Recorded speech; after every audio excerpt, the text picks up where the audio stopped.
Dear brothers and sisters, why are we so nervous? First, some space information. We finally know what shed light on the dark and formless void of the early universe. According to data from the Hubble and James Webb Space Telescopes, the source of the free-flying photons in the early cosmic dawn were small dwarf galaxies that flared to life, clearing the haze of cloudy hydrogen that filled intergalactic space. Why are we so nervous? In the past, the source of the situation was moral. Today, economics and physics. Lack of moral, lack of money now. We are unable to control emotions whose sources we have not controlled. Lack of money fuels neurotic attitudes. Our unfulfillment fill our daily lives. Probably only at the end of the great chain of causes of neurosis is in young people is genetics, not, but first of all, drugs, substance abuse. It is rather an early start in adult life. Many fears are born of fatigue and loneliness. Fear arises from the lack of perspectives and openness on the subject object relationship.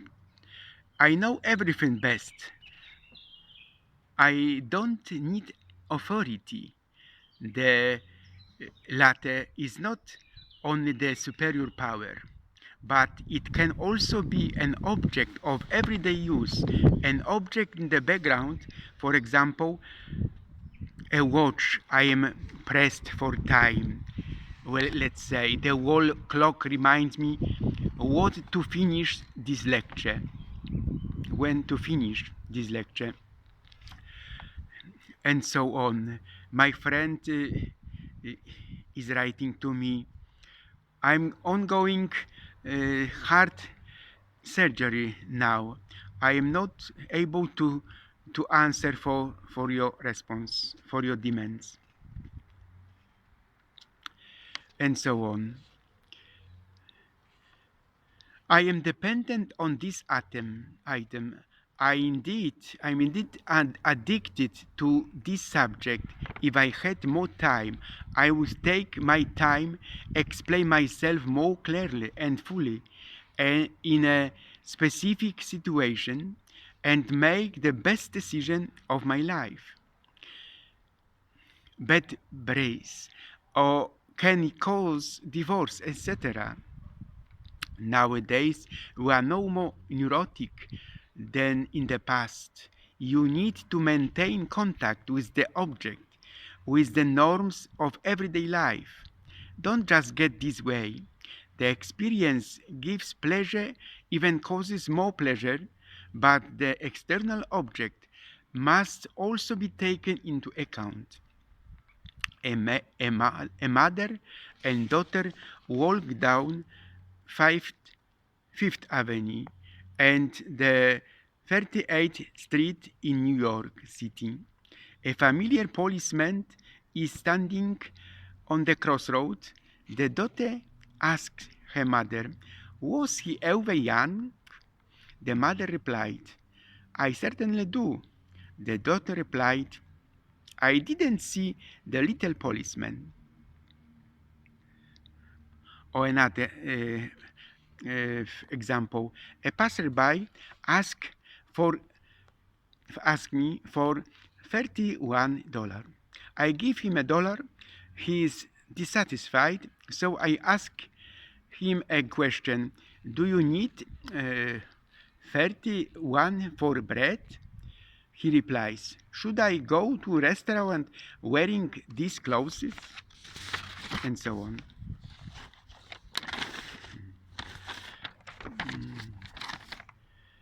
The price good men pay for indifference to public affairs is to be ruled by evil men, Plato said.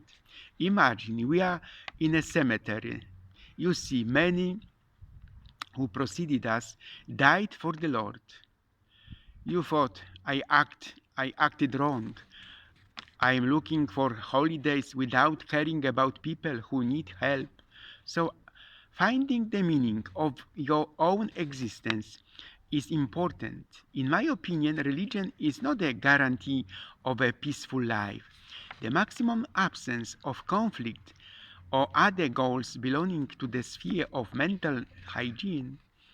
Religion gives man more than any psychotherapy can give him, but it also demands more from him. Let's trust each other. Let's just be one for each other. Let's start building a healthy relationship with our neighbor during this land.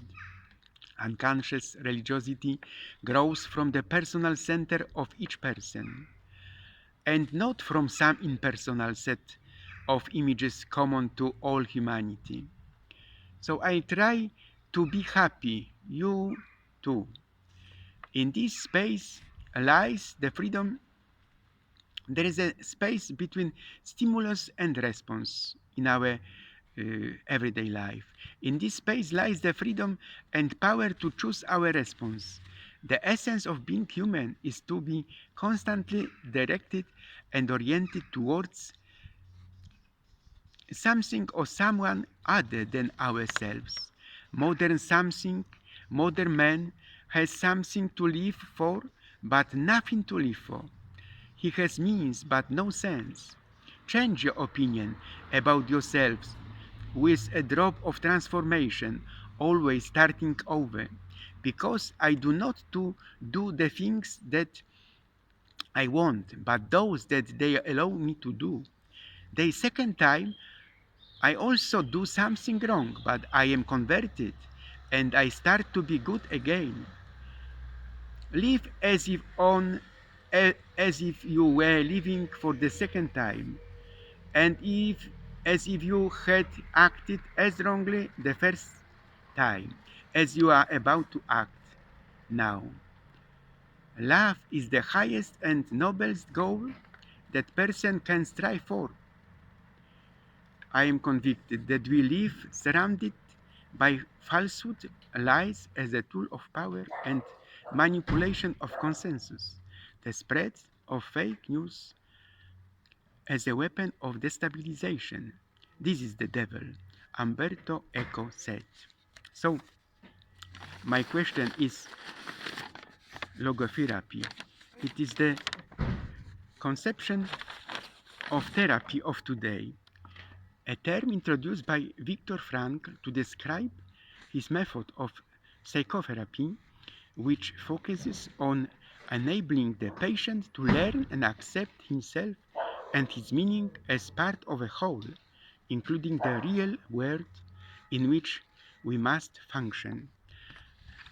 So I was going on the street in San Giovanni Rotondo, and I saw the